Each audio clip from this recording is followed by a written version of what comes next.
বন্ধুরা, নতুন একটি ব্লগ নিয়ে হাজির হলাম। আমি বলেছিলাম সেদিন আপনাদেরকে নর্থ বেঙ্গলের পপুলার রেসিপি আসছে, তো সত্যি সেই পপুলার রেসিপি নিয়ে চলে এলাম। খুব সিম্পল, এটা রান্নাটা ভীষণই সিম্পল, কিন্তু খেতে অত্যন্ত টেস্টি। নামটা শুনলে সকলের হয়ে যাবেন। তো কড়াতে তেল দিয়ে দিয়েছি, তারপরে দিয়ে দিলাম রসুন আর কাঁচা লঙ্কা ফোড়ন দিয়ে দিলাম। এবার রসুন কাঁচা লঙ্কাটা ভালো মতো ভেজে নিয়ে আমি এখানে দিয়ে দেব কিছু কচু পাতা। তো কচু পাতাটাকে আমি খুব ভালো মতো ধুয়ে ঝিরিঝিরি করে কেটে নিয়েছি। এই যে দিয়ে দিলাম কচু পাতা। এই রেসিপি তৈরি করতে খুব বেশি উপকরণের দরকার হয় না, শুধু কচু পাতা আর সজনা পাতা দিয়েই এটাকে আমরা করে থাকি। এই যে, তো গ্রামের লোকেরা, আমাদের এই নর্থ বেঙ্গলের গ্রামের লোকেরা এই রেসিপিটা খুব পছন্দ করে, কিন্তু শহরের লোকেরা যারাই এটা খেয়েছে তাদেরও খুব পপুলার, খুব প্রিয় রেসিপি এটা হয়ে গেছে।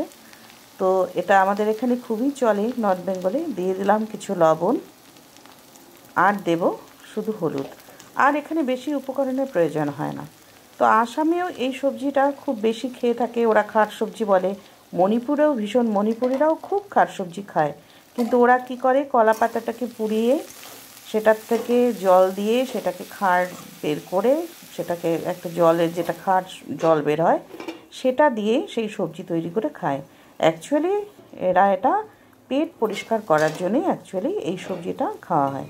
তো আমরা এই খাটটা কোথায় পাবো, এখন সেটা হয় না। আগে দেখতাম বাড়িতে, আমাদের বাড়িতেও কখনো কখনো এটা করতো, কিন্তু এখন তো সেটা হয়ে থাকে না। তাই আমরা এখন খাওয়া সোডা বা বেকিং সোডা যেটা, সেটা দিয়েই এই সবজিটা বানিয়ে থাকি।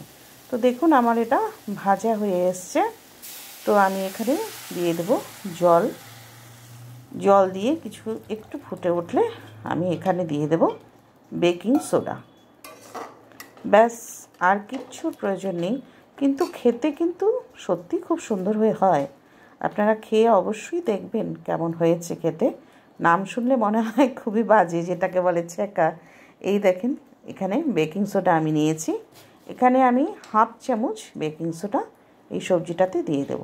তো বেকিং সোডা দিলে ন্যাচারালি এটা পাতাগুলো খুব তাড়াতাড়ি সেদ্ধ হয়ে যাবে।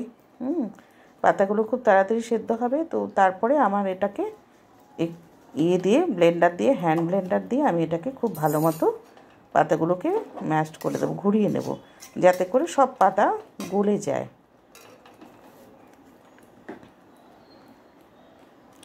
এই দেখুন বেকিং সোডা দিয়ে দিয়েছি, আমি ঢাকা দিয়েছি, আমার এটা হয়ে গেছে, সেদ্ধ হয়ে গেছে।